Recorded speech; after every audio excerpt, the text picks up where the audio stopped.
অনেকে কি দিয়ে ঝাড়ফুঁক করবে খুঁজে পায় না, আসলে নাই। আপনি সূরাতুল ফাতিহা পড়ে ঝাড়ফুঁক। অসুস্থ ব্যক্তির গায়ে সূরা ফাতিহা পড়ে ফুঁক দিলে সুস্থ করে দেয় কে?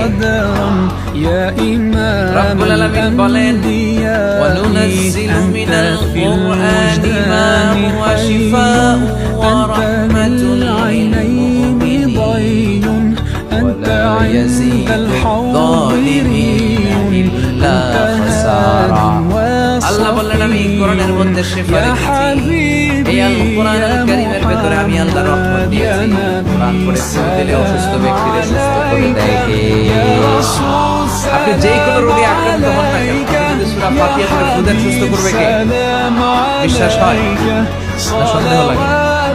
যাদের বিশ্বাস হয় তাদের ফুঁতে কাজ হয়ে যায়, আর যাদের সন্দেহ লাগে এরা হাজারবার ফুঁক দিলেও কোনো কাজ হবে